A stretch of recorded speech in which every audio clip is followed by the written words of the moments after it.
Bien, buenas tardes hermanos y amigos que hoy nos visitan y que se conectan por Zoom. Les saludo desde mi casa. Bueno, con el tema de esta rebrote de la pandemia, pues nos hemos visto muchos forzados a quedarnos en casa, como me gustaría estar ahí en el local con el resto de los hermanos. Bueno, es un gozo que nos podamos juntar, bien sea por estos medios digitales, en presencia, los que se puedan reunir y poder disfrutar juntos de la palabra de Dios, poder gozarnos en estudiarla, en aprenderla. Y es mi oración hoy que también la podamos poner por práctica. Quisiera comenzar con una frase que aprendí cuando era muy pequeño y la aprendí de diferentes maneras. La aprendí porque la escuché, pero también la aprendí porque la viví en carne propia. Y es la frase que dice que las comparaciones son odiosas. Yo creo que es una frase que muchos de nosotros hemos escuchado, en la que, bueno, se dice que cualquier comparación que hagamos es una comparación odiosa. Y eso es cierto hasta cierto punto. Yo creo que esa frase encierra verdad o tiene verdad hasta cierto punto. A ningún ser humano le gusta ser comparado, a ninguno de nosotros nos gusta ser comparados. Yo me acuerdo cuando era pequeño, fui objeto de muchas comparaciones, por qué no era tan inteligente como esta persona, por qué no era tan bueno en el fútbol como esta otra persona, por qué no hacía esto que hace esta otra persona. Y la verdad es que aunque la intención de la persona que me comparaba era buena, era intentar motivarme, alentarme a mejorar, a crecer, a ser más disciplinado, lo cierto es que no recibía bien esa comparación. Y por eso digo que hasta cierto punto esta frase de las comparaciones son odiosas es cierta, pero no siempre es cierta. Y digo que no siempre es cierta porque las comparaciones son odiosas siempre y cuando evaluemos bien lo que se está comparando y cuál es el estándar de comparación. Recuerdo, por ejemplo, una anécdota en la que conversaba con una persona que hace mucho tiempo asistía a nuestra iglesia. Y esta persona expresaba su frustración de no entender por qué Dios permitía que su esposa hubiese muerto de cáncer. Y esta persona simplemente expresaba su frustración y no entendía cómo una persona tan buena, tan maravillosa como su esposa, podía haber muerto de cáncer cuando tenemos otras personas como criminales, ladrones, corruptos, personas que abusan de otros de cualquier manera, y a estas personas parece que no le ocurre nada, ¿no? Entonces, en esta comparación, una persona tan buena sufría y moría de cáncer, mientras que otras personas tan malas parecían vivir su vida sin ningún tipo de impedimento, sin ningún tipo de problema. Pero recuerdo que cuando hablaba con esta persona, le pregunté que esa persona, que su esposa era muy buena comparada con quién. Si la comparamos evidentemente con criminales, siempre va a ser esa persona mejor, ¿no? Va a ser más buena que otro. Pero si la comparamos con Cristo, entonces la persona pasa de ser una víctima, de ser una persona buena, a verse realmente como es. Ahí es cuando comparamos con Cristo, es cuando realmente empezamos a ver el egoísmo, empezamos a ver el orgullo, empezamos a ver la mentira, empezamos a ver todos aquellos deseos desordenados que Cristo no tiene, pero que nosotros sí tenemos. De modo que las comparaciones son odiosas dependiendo de qué se compare y cuál sea el estándar por el cual eso se compare. Y eso es importante que lo tengamos en cuenta, porque el libro de Hebreos, todo el libro de Hebreos, la carta a los Hebreos, es una gran comparación. El libro de Hebreos es una comparación inmensa que se hace entre Cristo y algo más o alguien más. Por eso es que esta comparación no va a ser odiosa. De hecho, vemos en el capítulo 1 que el autor de Hebreos compara a Cristo con los profetas y dice que Cristo es superior a los profetas. Dice que en tiempos anteriores, Dios había hablado por medio de los profetas, pero que en los tiempos actuales, en los últimos tiempos, Dios ha hablado más fuertemente, más claramente, se ha revelado completamente en su Hijo Jesucristo. De modo que Jesucristo, comparado con los profetas, representa una revelación mucho mayor, más eficaz, más clara que la que hicieron los profetas o la que tuvieron los profetas. Pero no termina allí. La segunda comparación que hace el capítulo 1 es con los ángeles. Cristo comparado con los ángeles es superior porque recibió un nombre mayor que cualquier otro ser angelical. Cristo es superior a cualquier otro ser celestial, angelical que jamás haya existido.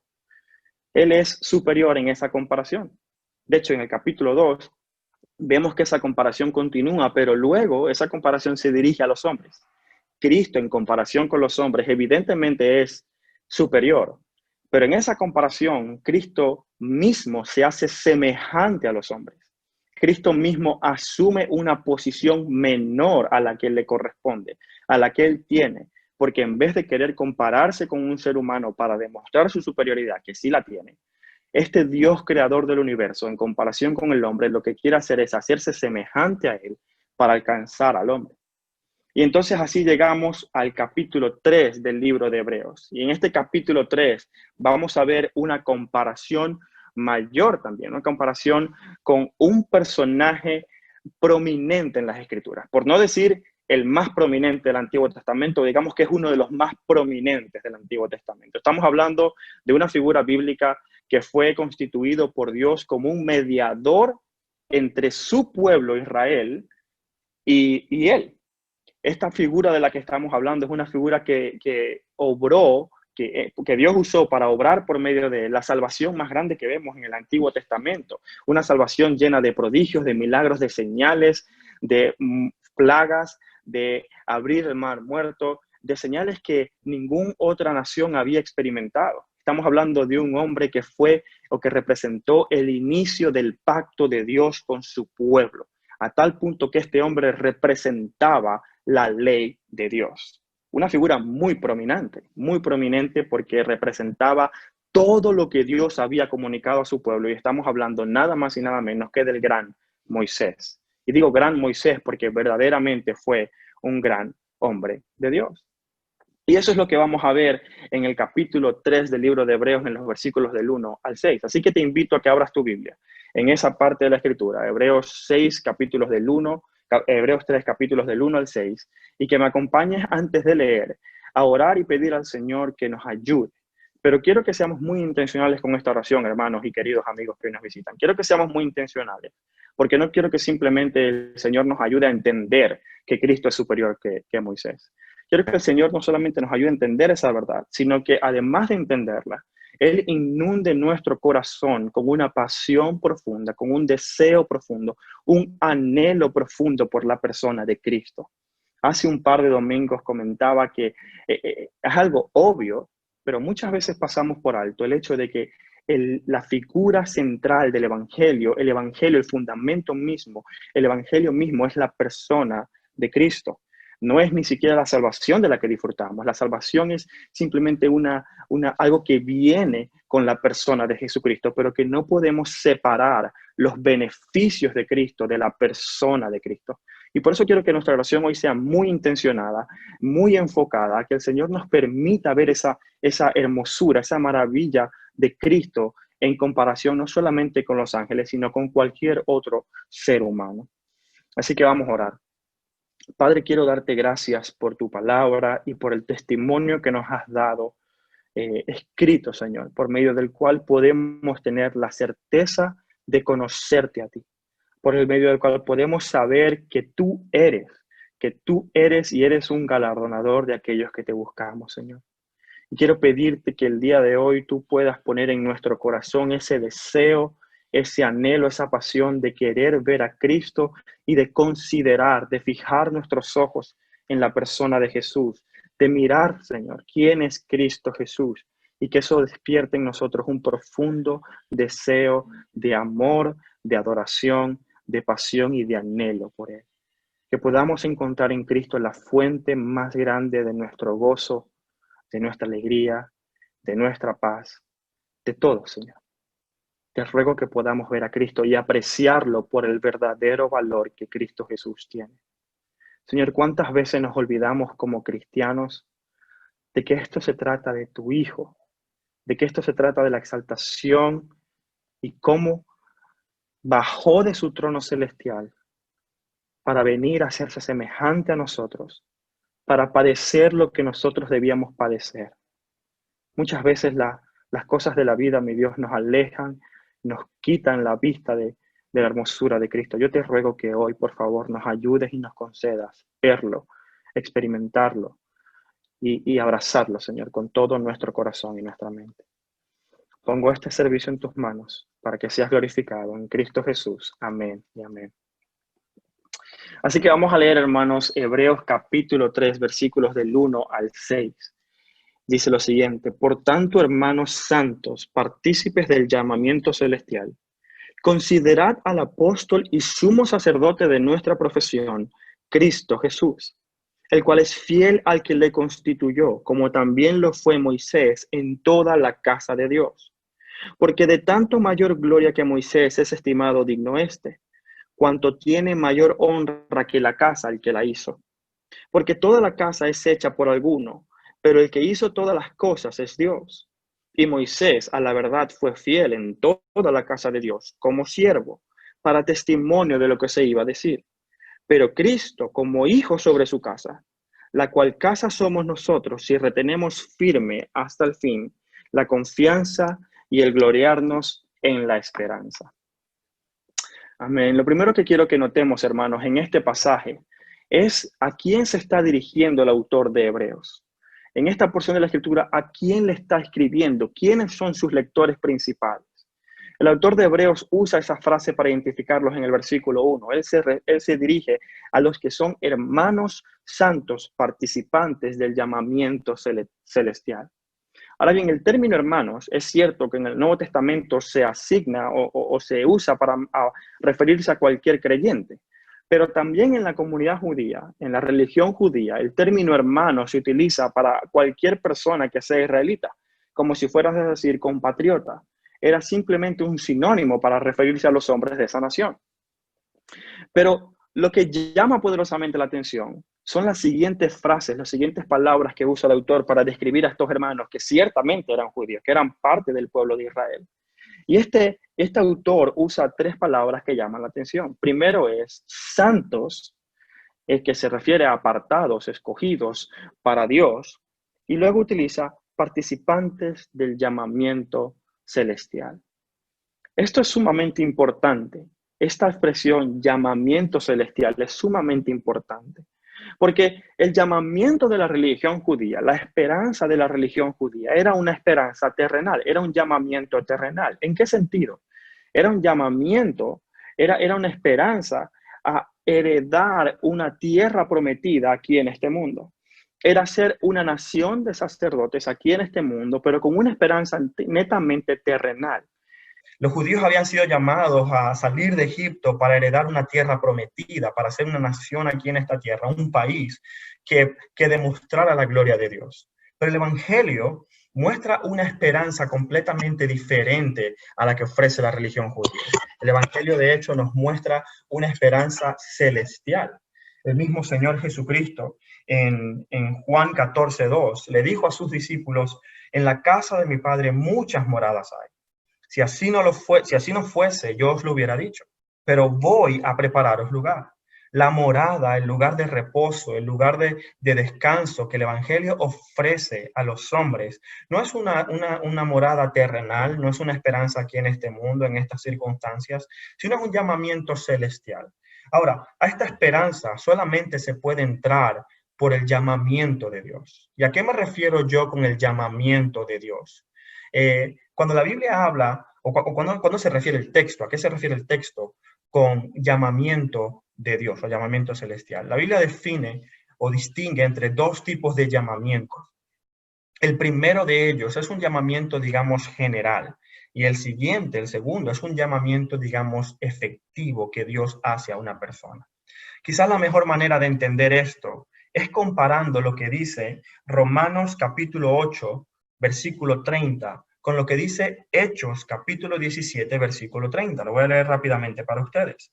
Romanos 8:30 dice lo siguiente: y a los que predestinó, a estos también llamó, y a los que llamó, a estos también justificó, y a los que justificó, a estos también glorificó.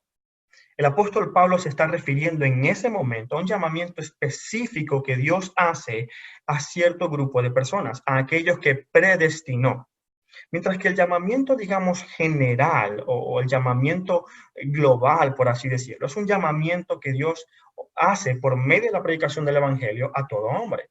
Esto lo encontramos, por ejemplo, en Hechos capítulo 17, versículo 30, donde el mismo apóstol Pablo, predicando el Evangelio en Atenas, dice lo siguiente: pero Dios, habiendo pasado por alto los tiempos de esta ignorancia, ahora manda a todos los hombres en todo lugar a que se arrepientan.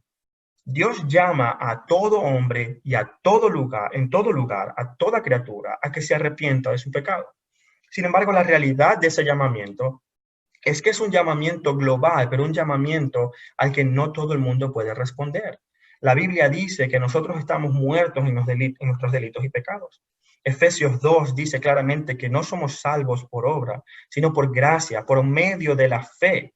Pero añade que esa fe no es nuestra, es un don de Dios. A esto se refiere el llamamiento celestial, el llamamiento específico que Dios hace a aquellas personas a quienes llama a arrepentirse, pero a quienes también da la capacidad para poder responder positivamente al Evangelio. De modo que el autor de Hebreos, refiriendo a personas judías, hermanos judíos, pero son hermanos que han sido partícipes del llamamiento celestial. Es decir, no son todos los israelitas, no son todos los judíos, sino aquellos que han participado de ese llamamiento celestial que Dios ha hecho a su pueblo. El pastor John MacArthur define este llamamiento como un llamamiento soberanamente eficaz, inherentemente poderoso para vencer los efectos de la depravación, es decir, de la caída, del pecado, y que puede llevarlos, es decir, a todos los hombres, al arrepentimiento y a la fe salvadora. Este llamamiento, estas personas a quienes se dirige el autor de Hebreos, no son solamente aquellos que conocían la ley y las tradiciones judías. No son solamente aquellos que conocían los rituales, y ni siquiera aquellos que practicaban fielmente los rituales, sino a aquellos que habían experimentado ese llamamiento celestial de Dios, ese llamamiento efectivo para arrepentirse de su pecado y poner su esperanza únicamente en Jesucristo. Ahora la pregunta es, ¿por qué el autor de Hebreos se dirige a estas personas? Se dirige con un motivo muy claro, con un objetivo muy específico que encontramos también en el versículo 1. Dice lo siguiente: por tanto, hermanos santos, participantes del llamamiento celestial, y este es el motivo por el cual les está escribiendo. Dice, considerad al apóstol y sumo sacerdote de nuestra profesión, Cristo Jesús. Y esta exhortación, este propósito por el cual él se comunica con estos hermanos partícipes del llamamiento celestial, es la clave de nuestro mensaje de hoy. Es la clave del pasaje de Hebreos 3, pero no solamente este pasaje. Es la clave en todo el libro de Hebreos. Considerad al apóstol y sumo sacerdote de nuestra profesión, Cristo Jesús.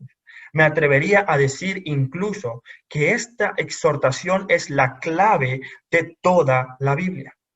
Todo el mensaje de la Biblia tiene un solo propósito: que todos los seres humanos consideren a Cristo Jesús. A Cristo Jesús, aquel que es superior no solamente a los ángeles, no solamente a los profetas, sino también a Moisés y a todos, a cualquier otra figura bíblica. Ahora, la palabra considerar en griego tiene una connotación ligeramente diferente a lo que significa en castellano. La palabra considerar en griego no es exactamente lo mismo que tenemos nosotros en español. En el idioma castellano, por ejemplo, la palabra considerar se refiere a evaluar la evidencia, evaluar lo que hay, formar un juicio, una opinión acerca de lo que se está viendo. Analizar cierta información y juzgar por nosotros mismos para tener una opinión de esa información. Entonces, ese significado no debemos malinterpretarlo con lo que significa esta palabra en el idioma griego y que es el significado que el autor le está dando a esta palabra cuando escribe su carta. La palabra considerar en griego significa observar, mirar atentamente o fijar tu mirada en aquello que se te está presentando. Eso es sumamente importante porque hay una gran diferencia. Hay una gran diferencia porque el autor de Hebreos no está animando a sus lectores a que ellos consideren la evidencia acerca de Jesús y que ellos formen su propia opinión. No les está diciendo, oye, miren a Jesús y formen por ustedes mismos una opinión de quién es Jesús. No, por el contrario, les está diciendo, pongan su mirada, fíjense, observen a aquel. No que tú hagas tu propia opinión, sino aquel que ya es superior a todos. Aquel que ya es superior a cualquier ser angelical, a cualquier profeta y aún superior a Moisés. Y eso es lo que el autor de Hebreos nos está invitando también a nosotros, por extensión. No a que formemos nuestra propia opinión acerca de Jesús, Esa no es la invitación que te hace el libro de Hebreos. Hebreos te dice, mira quién es Jesús, por quién es Él. Obsérvale, considérale por quién es Él. No importa la opinión que tengamos, no importa lo que nosotros creamos, lo que importa es la realidad de quién es Cristo. La supremacía, la superioridad de Cristo es algo que no depende de la opinión humana. Y eso es lo que el autor de Hebreos está diciendo. Miren quién es este hombre, que es superior a todo ángel, que es superior a todo profeta y que es superior también a Moisés. Ahora, para que entendamos este pasaje en profundidad, hermanos, es importante que entendamos quién es Moisés. Y no me refiero a conocer la historia de Moisés en la Biblia. Para nosotros los cristianos conocemos la historia de la Biblia y la historia de Moisés. Incluso aquellas personas que no profesan la fe cristiana conocen la historia de Moisés, porque la historia de Moisés es un personaje tan predominante que hasta tiene una película de dibujos animados. Es una historia que la mayoría de las personas conocen, que están familiarizadas con esa figura, que conocen qué fue lo que ocurrió y que aún hoy en día se utilizan referencias a las 10 plagas para describir cosas que nos están pasando en la actualidad. De modo que la figura de Moisés la conocemos de alguna manera todos, pero quizás no entendemos la profundidad de lo que significaba Moisés para el pueblo judío. No es lo mismo saber quién es Moisés desde afuera que conocer la importancia del profeta Moisés siendo parte del pueblo judío. Así que para que podamos ver esto de una manera mucho más clara, vamos a ver 3 puntos importantes o 3 cosas que Moisés representaba para el pueblo judío. En primer lugar, Moisés era el intermediario entre Dios y el pueblo de Israel. Evidentemente, Moisés fue un líder usado por Dios, pero fue un líder usado por Dios no solamente para sacar al pueblo de Egipto, sino para guiar al pueblo de Israel ahora como pueblo escogido de Dios. Era Moisés el único intermediario entre Dios y el pueblo de Israel. Esto lo vemos en todo el Antiguo Testamento, pero lo vemos mucho más claramente en Éxodo capítulo 19. En Éxodo capítulo 19, el pueblo de Israel, después de salir de Egipto con muchas señales y prodigios, llegan al monte Sinaí, un monte en el que Dios va a oficializar su pacto con ellos, en el que se va a comunicar con ellos directamente. Pero vemos que Dios no lo hace con todo el pueblo, sino que lo hace por medio de una persona, y esta persona es Moisés. Fíjense lo que dice Éxodo capítulo 19, versículo 9. Este es Dios hablando, dice, entonces Jehová dijo a Moisés, he aquí, yo vengo a ti en una nube espesa, para que el pueblo oiga mientras yo hablo contigo, y también para que te crean para siempre. Dios mismo le dice a Moisés, yo voy a hablar contigo y tú vas a comunicar mi mensaje a mi pueblo. Y mi pueblo te tiene que creer para siempre, porque lo que tú vas a decir, Moisés, es lo que yo te he dicho. Lo que tú vas a hablar va a ser mi palabra. De modo que Dios mismo estaba constituyendo a un hombre que iba a mediar entre lo que él iba a decir y el pueblo. Todo lo que Dios comunicó al pueblo en ese periodo de entrar, antes de entrar a la tierra prometida, lo hizo por medio de su siervo Moisés. Absolutamente todo. Fíjense lo que dice más adelante en el versículo 21. Moisés era el único que era permitido entrar en la presencia de Dios directamente y hablar con Dios cara a cara. Fíjense lo que dice el versículo 21. Dice, y Jehová dijo a Moisés, desciende, ordena al pueblo que no traspase los límites para ver a Jehová, porque caerá multitud de ellos. Más adelante, en los siguientes versículos 22 y 23, vemos que Dios también permitió a Aarón subir al monte, pero lo permitió por medio de Moisés, a través de Moisés, como único receptor principal del mensaje de Dios para su pueblo. Y esto permitía al pueblo tener la revelación directa de Dios, pero por medio de un ser humano que era Moisés. Evidentemente esto confirió una gran autoridad a este hombre, una gran autoridad, un gran respeto, porque no solamente fue aquel que usó Dios para sacarnos de la esclavitud, sino que ahora es aquel que nos comunica claramente la verdad de Dios, aquel que tiene la autoridad dada por Dios para hablarnos en su nombre, y aquel que puede presentarse delante de Dios cara a cara. La autoridad de Moisés es el punto número 2. Moisés era el mediador entre Dios y el pueblo de Israel, pero en segundo lugar, Moisés era la autoridad religiosa, la autoridad moral, la autoridad legal que Dios había puesto sobre el pueblo de Israel. Hay una razón por la que se refiere a la ley como la ley de Moisés, porque la autoridad de Moisés está ligada a la ley que él recibió de Dios. Y al ser el único mediador o intermediario en esa comunicación, pues la autoridad evidentemente se le otorga a él. Esto lo vemos en todos los evangelios. Si usted lee los evangelios, usted va a ver que siempre los fariseos, los saduceos, todos los fariseos, todos los israelitas apelaban a la ley de Moisés, a las tradiciones de Moisés, para justificar sus acciones. Fíjense lo que dice Mateo 19:7. En este pasaje Jesús está enseñando acerca del divorcio. Los fariseos, para tentarle, vienen y le preguntan acerca del divorcio. Y Jesús les responde en el versículo 6, dice lo siguiente. Jesús dice que el divorcio no es algo permitido por Dios. Y dice, así que no son ya más dos, sino una sola carne. Por lo tanto, lo que Dios juntó, no lo separa el hombre. Fíjese la respuesta de los fariseos a la enseñanza de Jesús. Dijo, ¿por qué pues mandó Moisés que se diera carta de divorcio y repudiara a la mujer? La respuesta de los fariseos ante la enseñanza de Jesús fue apelar a la autoridad de Moisés y a la ley de Moisés como único estándar para la verdad. Oye, Jesús, tú me estás diciendo esto, pero Moisés, no cualquiera, Moisés mandó esto.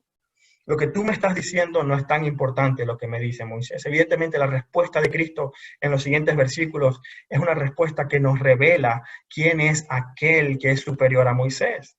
Porque el mismo Señor Jesucristo mostró por medio de su conocimiento que él sabía el motivo por el cual Moisés había dicho esto. Dijo, por la dureza de vuestros corazones. La respuesta errada de los fariseos fue no reconocer a aquel que era superior a Moisés y que había constituido a Moisés como siervo sobre su casa. Y esto nos lleva al tercer punto. Moisés fue un siervo fiel a Dios en toda su casa. El pasaje de hoy en Hebreos 3, versículo 2 nos dice lo siguiente. Nos dice que Jesús fue fiel al que le constituyó, como también lo fue Moisés en toda la casa de Dios. El versículo 2 de nuestro pasaje de hoy apela a la fidelidad de Moisés como un atributo de Moisés. Ahora, este versículo realmente es una referencia a una porción del Antiguo Testamento. Este versículo es una referencia a Números 12, en los versículos del 1 al 17, perdón. Números 12 es el momento en el que Dios dice, proclama estas palabras acerca de Moisés. Y para que podamos entender qué es lo que está sucediendo en esa escena, y para que podamos entender qué imagen se le viene a los judíos cuando leen esto, tenemos que entender también qué es lo que está pasando en Números capítulo 17. En Números capítulo 12, perdón, versículo del 1 al 17. Lo que ocurre en este pasaje es que Moisés había tomado como esposa a una mujer cusita, una mujer que no pertenecía al pueblo de Israel. Y dos personajes importantes para Moisés, Aarón y María, comenzaron a criticarlo y a juzgarlo por haber tomado una mujer cusita, una mujer que no pertenecía al pueblo de Dios como esposa. Esto representaba para ellos una traición a lo que Dios le había mandado. Representaba a un siervo ahora que no era fiel a Dios, porque había tomado una mujer fuera del pueblo de Dios como su esposa. No quiero entrar en los detalles de por qué ellos pensaban esto, sino que quiero que nos enfoquemos en lo importante de este pasaje, que es el versículo 7, bueno, los versículos del 5 al 8 de Números capítulo 12. Dice así: entonces Jehová descendió en una columna de la nube. Se puso a la puerta del tabernáculo y llamó a Aarón y María, aquellos que habían criticado, murmurado en contra de Moisés. El Señor los llama, directamente Dios los llama y les dice lo siguiente, se les aparece delante de ellos y les dice, los llama y les dice, oíd mis palabras. cuando haya entre vosotros profeta de Jehová, le apareceré en visión, en sueños hablaré con él. Mas no así con mi siervo Moisés, que es fiel en toda mi casa. Y esa es la referencia que está haciendo Hebreos 3, que es fiel en toda mi casa. Fíjese lo que dice el versículo 8. Cara a cara hablaré con él, y claramente y no por figuras, y verá la apariencia de Jehová. ¿Por qué pues no tuvisteis temor de hablar contra mi siervo Moisés? Hermanos, esto es algo sorprendente, sumamente importante. Dios mismo, Dios, el Señor Jehová, desciende de su trono para hablar con dos personas que estaban criticando a su siervo. Esto no es simplemente, oye, deja de murmurar. No, es una defensa de Dios mismo al testimonio y servicio de Moisés.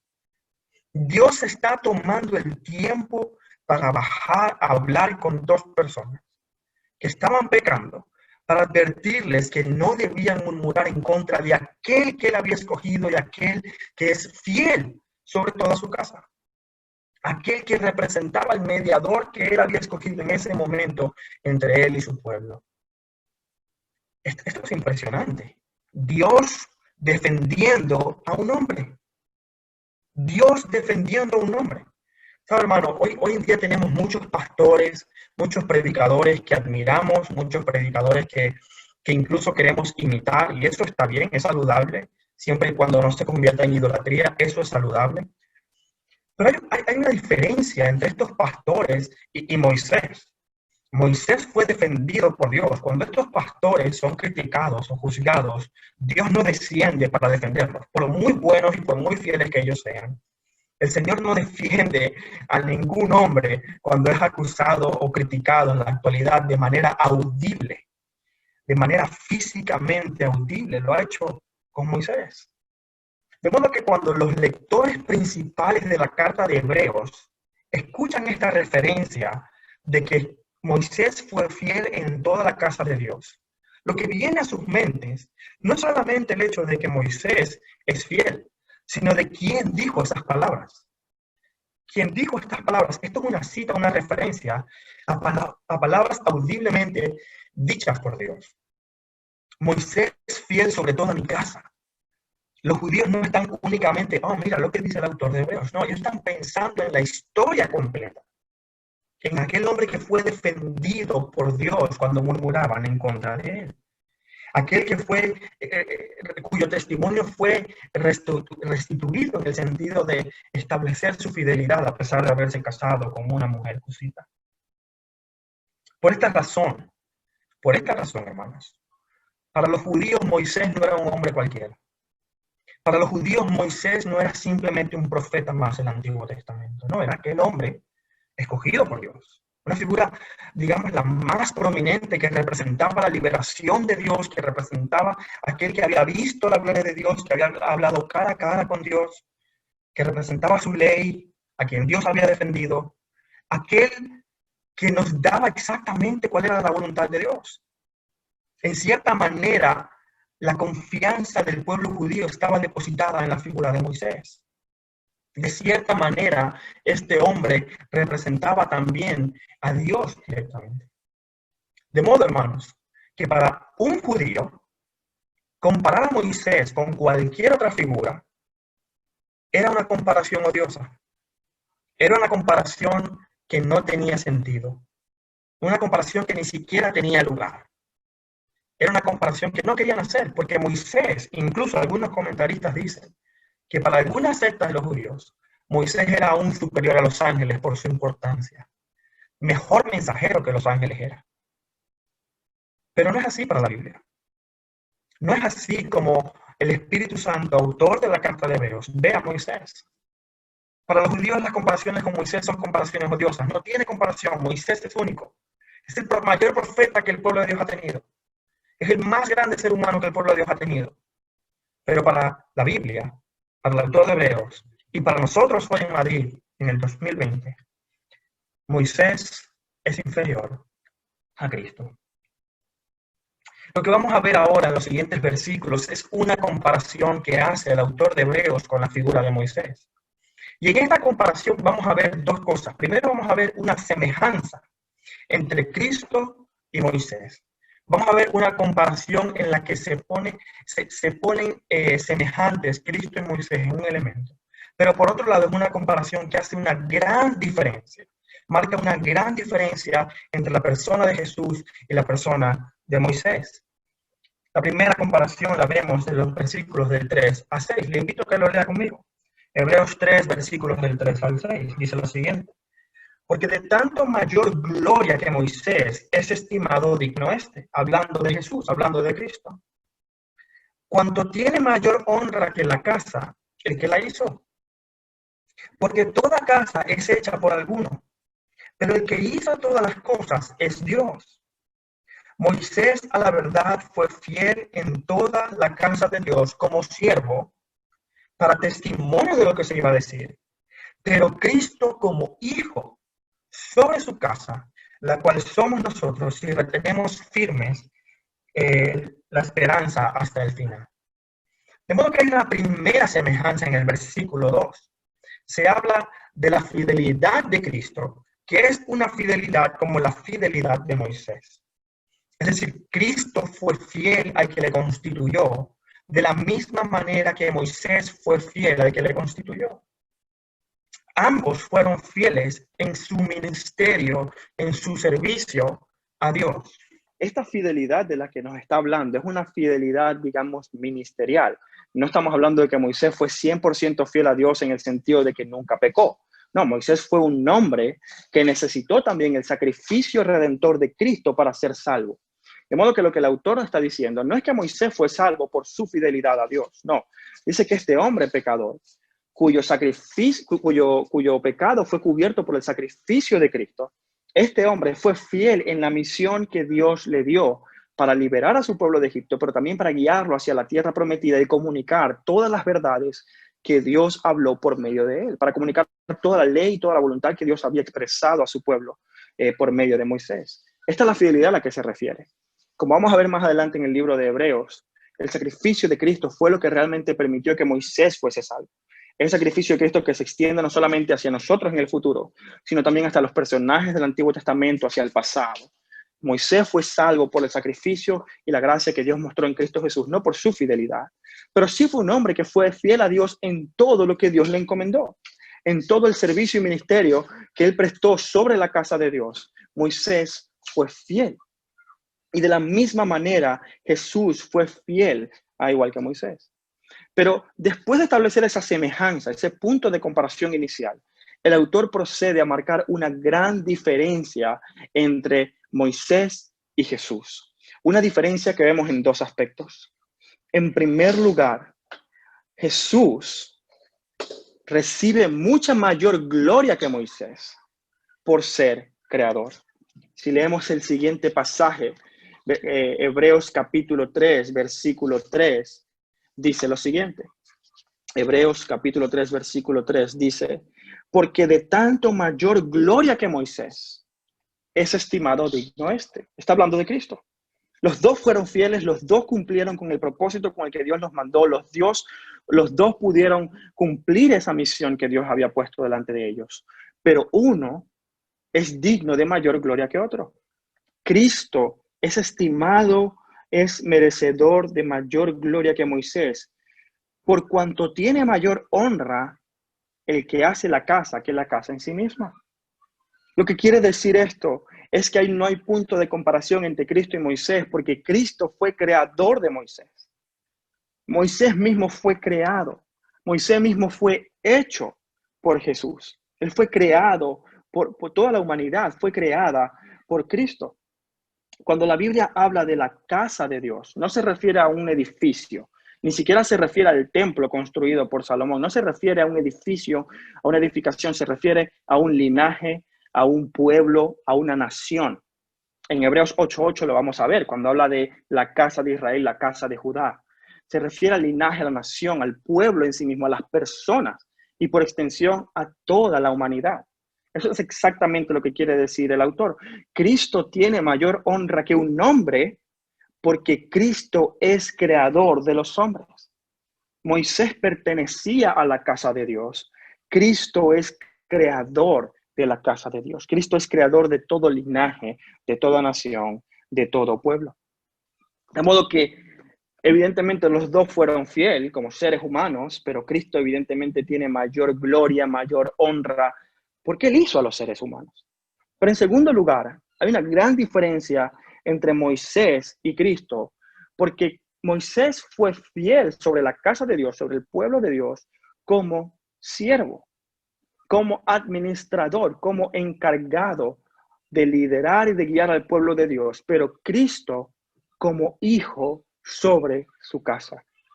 Es decir, aunque los dos tuvieron una gran fidelidad, la posición que cada uno tiene en el pueblo de Dios es completamente diferente. Es completamente diferente, porque Moisés es simplemente un administrador, como un mayordomo, que se encarga de guiar y de cuidar los bienes y la casa del dueño.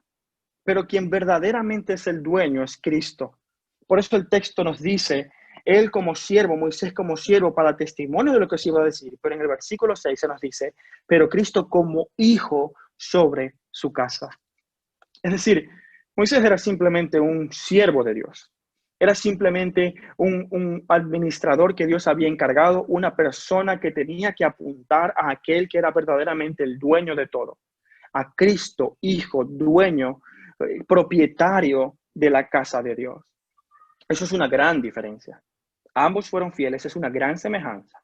Pero hay dos grandes diferencias. El primero es que uno es creador y otro es creado. Y la segunda es que uno es siervo y el otro es amo, señor y dueño.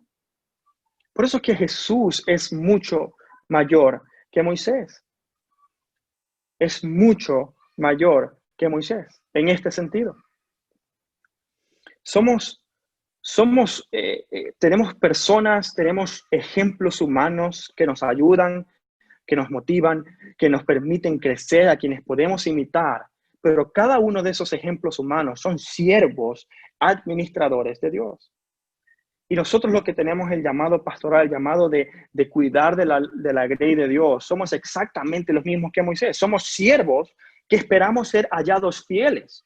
Como Moisés fue hallado fiel, nosotros lo que esperamos es poder ser fieles en el cuidado de la casa de Dios, porque la casa le sigue perteneciendo a Dios.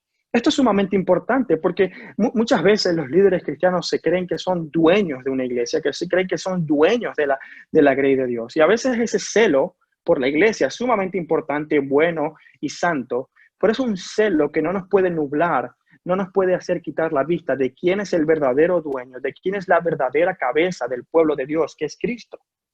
Recientemente escuchaba en YouTube un video que criticaba a este falso apóstol Guillermo Maldonado. Y este hombre, este Guillermo Maldonado, decía que muchos pastores que han muerto de coronavirus simplemente porque se han apartado de su enseñanza. Guillermo Maldonado se hace a sí mismo cabeza de la iglesia. Dice que no se pueden apartar de su manto protector porque él es el apóstol de Dios, un apóstol mal llamado apóstol. Pero hermanos, tenemos que entender que la protección no viene de una persona, que el cuidado no viene de una persona, que no es una persona la fuente de nuestra esperanza. La Biblia no nos llama a no apartarnos de una persona. A mí me da igual, hermano, si nosotros nos apartamos de la enseñanza, de mí o de Peter, o de cualquier otra persona que Dios ponga como pastor. Nosotros no somos la figura predominante. Nosotros tenemos cuidado y deben permanecer en nuestra enseñanza siempre que esa enseñanza se ajuste a lo que claramente enseña la Biblia acerca de Cristo. Pero en el momento en que un hombre deje de ser fiel en el ministerio al que Dios le ha llamado, automáticamente, hermanos, no tenemos nada que hacer con esa persona. Automáticamente esa persona deja de ser un modelo para nosotros. Porque quien es verdadero dueño y señor de la casa de Dios es Cristo Jesús, el eternamente engendrado Hijo de Dios. Ahora, hermanos, esta comparación entre Cristo y Moisés, Cristo siendo infinitamente superior no solamente a Moisés, sino a los ángeles, profetas y a cualquier otra figura humana o angelical que podamos comparar. Cristo siendo infinitamente mayor, es algo que debemos comprender no solamente de manera intelectual, no solamente de manera racional y evidentemente comienza por allí, pero es algo que también baja a nuestro corazón. Para estos judíos, comparar a Moisés con otra persona era un verdadero reto, era algo serio. No era como que, bueno, Moisés es superior a Cristo, ok, no hay problema. No, era algo que debían verdaderamente reflexionar sobre eso. Nosotros podemos comprender quién es Moisés, pero para los judíos, Moisés es una figura que evocaba sentimientos, que evocaba pasión, que daba seguridad, certeza, porque en la figura de Moisés se encontraban la guía hacia la ley de Dios. No era simplemente un hombre, era alguien que realmente consideraban sumamente importante, aún casi parte del fundamento de su religión, porque era la ley de Moisés. Negar que Moisés era una figura predominante en su religión y voltear a ver a otra figura predominante mayor que Moisés para un judío tenía connotaciones serias e importantes y profundas. Para nosotros es más fácil verlo. Para nosotros es más fácil ver esta comparación y decir, sí, es cierto, Jesús es superior a Moisés. Pero para un judío es difícil. Es verdaderamente difícil porque es parte de su identidad. Pero toda esta comparación se hace con ese propósito, con el propósito único al que nos llama el versículo 1. El versículo 1 que nos llama a considerar a Cristo. Nosotros que somos la casa de Dios, nosotros que hemos sido partícipes del llamamiento celestial, que hemos disfrutado de la salvación del Señor. Nosotros que somos su casa, y somos su casa, como dice el versículo 6, si permanecemos firmes hasta el final. Y creo que es importante aclarar este punto, porque antes de pasar a la conclusión, creo que es importante aclarar que el versículo 6 de ninguna manera nos está diciendo cómo somos salvos.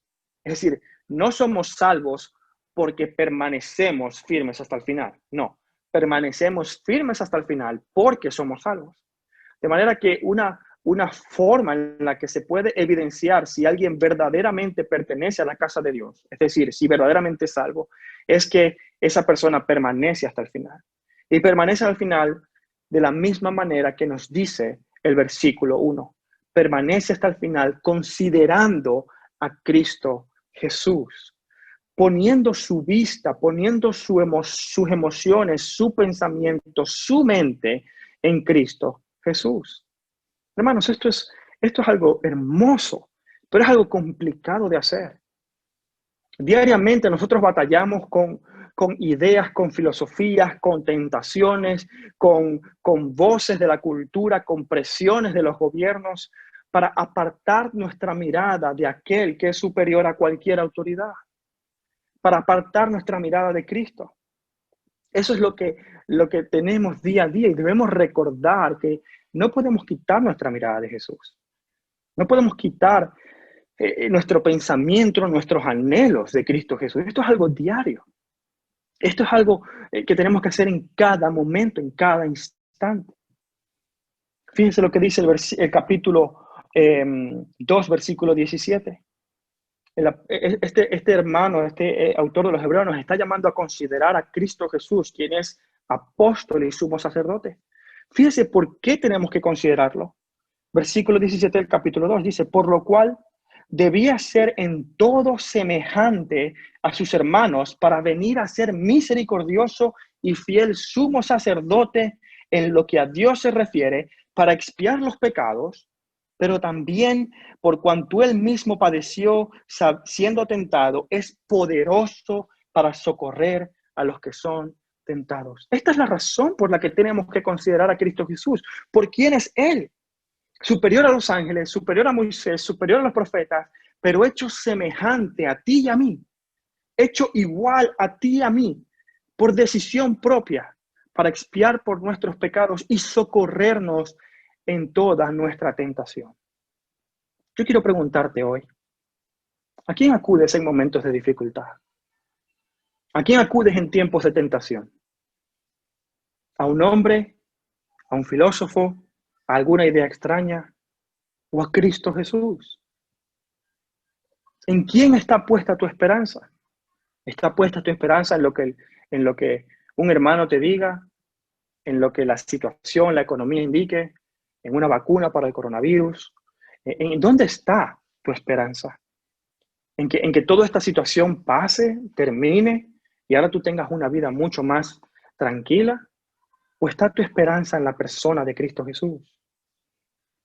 Esta es una pregunta que muchas veces no nos hacemos, pero que es tan presente en nuestra vida. ¿Quién es la autoridad en tu vida?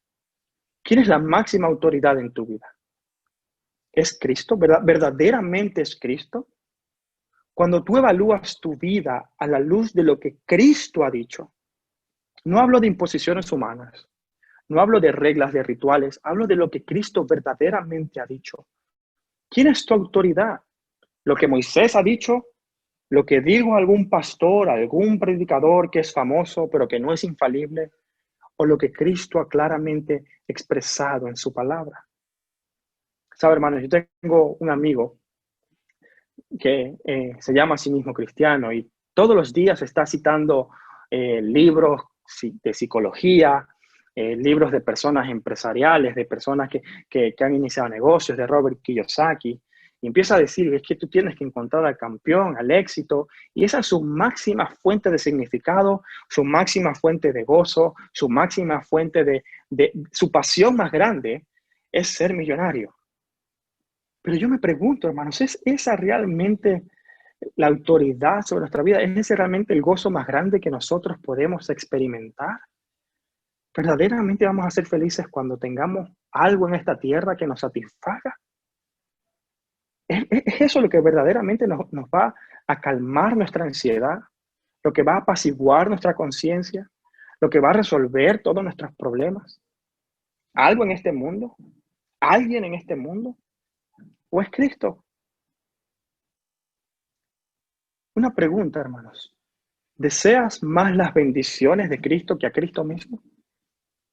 ¿Deseas más las bendiciones y los beneficios de Cristo que a Cristo mismo? Muchas veces como cristianos no nos ponemos a hablar estas cosas. Pensamos que, bueno, yo quiero a Cristo porque quiero que me vaya bien. Yo quiero a Cristo porque quiero sentirme bien conmigo mismo. Incluso yo vengo a Cristo porque quiero satisfacer mi necesidad de ser religioso. Yo tengo que ser una persona religiosa porque así es como yo me siento mejor. Mi conciencia se siente mejor cuando yo soy una persona religiosa. Y vengo a Cristo para cumplir con mi religión. ¿Es eso? Para que me dé trabajo, para que me dé salud, para que me dé salvación, para que me ayude a criar bien a mis hijos. ¿O deseo y anhelo a Cristo por quién es Él? Vengo a Cristo porque Él es mi sumo sacerdote, Él me entiende, Él sabe mis dificultades, Él sabe por lo que yo he pasado. Él ha resuelto mi mayor problema, que es el pecado. Pero aún así, la mayor bendición que yo tengo no es esa salvación en sí misma, sino que esa salvación me permite conocer a Cristo de manera íntima, personal, de manera real. El apóstol Pablo decía en su carta a los Filipenses, todo lo que yo he logrado en esta tierra, todo lo tengo por estiércol, por basura, por desecho, a fin de asirme a Cristo, a fin de estar con Cristo, de que su persona sea la mayor bendición que yo reciba. Cristo es la mayor bendición que tú tienes. No hay bendición más grande que Dios te pueda dar que no sea estar unido y conocer a la persona de Jesucristo. Aun si tu vida en esta tierra es una miseria, aun si no tienes papeles en España, aun si no tienes trabajo en España, aun si tus hijos están enfermos, aun si tú tienes cualquier enfermedad, cualquier dolencia, cualquier problema, la bendición más grande que Dios te puede dar es su Hijo Jesucristo, hermano. Entendamos esto. Consideremos a Cristo superior a cualquier bendición también. Superior a cualquier oración respondida también. Muchas veces como cristianos no somos maduros porque obviamos ese detalle. Estamos más pendientes de las bendiciones que de aquel que es la fuente de toda bendición. En estos días reflexionando sobre este pasaje, sobre la supremacía de Cristo, sobre Cristo siendo la mayor fuente de seguridad en mi vida, escuchaba un himno, que es el himno que vamos a cantar a continuación. Un himno que fue escrito por Horacio Spafford, un hombre al que le animo a buscar, le animo a que busque la historia de este hombre. Porque fue un hombre que experimentó gran dolor, gran sufrimiento. No quiero contar la historia, pero quiero que la busque en internet si puede hacerlo. Perdió a toda su familia, perdió sus bienes y en medio de gran dolor escribió uno de los himnos más preciosos y alentadores que tenemos en la fe cristiana, el himno Alcancé salvación. Podemos ver, hermanos, una persona que perdió todo, que en la tierra tuvo muchas dificultades, pero que en medio de esas dificultades ese hombre nunca dejó de considerar al apóstol y sumo sacerdote de su profesión, Cristo Jesús. Nunca quitó su mirada de quién es Cristo. Nunca alejó su mirada, aún en la tentación de poder renegar de la fe por todas las pruebas que pasó, por todas las dificultades que pasó. Estoy seguro que fue tentado a abandonar la fe, pero por la misericordia de Dios permaneció firme hasta el final en la esperanza gloriosa que hay en Cristo. Es mi anhelo, es mi oración que tú y yo, hermanos, podamos mantener nuestra vista puesta en Cristo siempre. Sabes, yo nunca voy a entender tu situación. Yo nunca voy a poder comprender los problemas que tú tienes en la vida. Nuestro pastor Peter tampoco lo va a poder entender. Yo no voy a poder entender las dificultades de ciertos hermanos porque simplemente no he pasado por eso. Simplemente habrá cosas que quizás pueda, sé lo que estás diciendo, pero no sé exactamente cómo eso impacta tu vida. Puedo tener una idea. Pero hermanos, tenemos un sumo sacerdote que fue tentado en todo, que fue probado en todo, que pasó exactamente por todo lo que tú pasas. Quizás de una forma diferente, pero su tentación fue exactamente la misma por la que tú estás pasando. Su sufrimiento fue incluso mayor al que tú estás pasando. Pero él fue fiel en toda la casa de Dios, como hijo, y es sumo sacerdote nuestro. No dejemos de mirar a nuestro sumo sacerdote. No quitemos la mirada de aquel que fue enviado por Dios, apóstol de Dios, para darnos la salvación tan grande, para revelarnos a ese Dios maravilloso, para entregarse a sí mismo de manera que podamos probar y experimentar la presencia más dulce y maravillosa que hay, que es la de Cristo Jesús.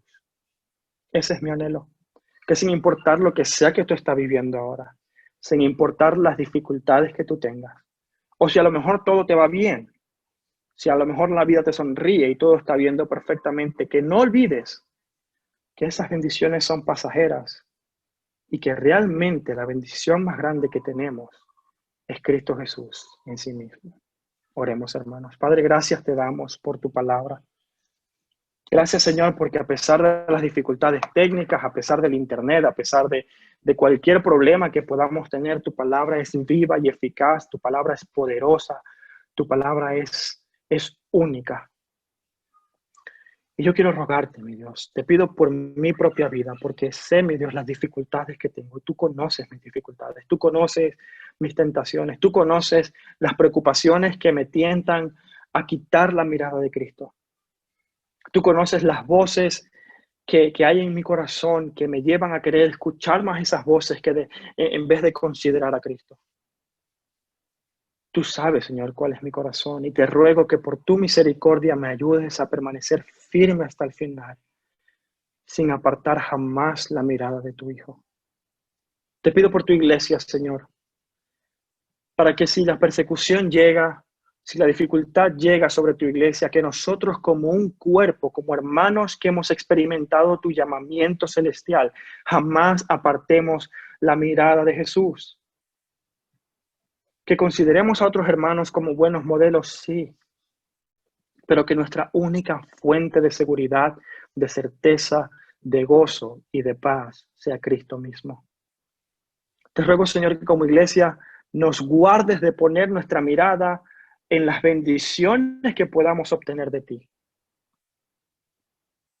Que nos guardes de desear más las bendiciones que la persona de Cristo. Y que nuestro anhelo más grande sea estar con Él, sea estar en su presencia, sea disfrutar de su compañía. Y te pido por aquellos que no te conocen, Señor, que como iglesia nos ayudes a ser fiel como Moisés en el testimonio que se va a decir acerca de Cristo, pero que también toque sus corazones para poder responder positivamente a ese llamado tuyo a creer en el Evangelio. Para que en todas estas cosas Cristo sea glorificado, porque Él es digno de mayor honra y gloria que cualquier otro. En Cristo Jesús. Amén y amén.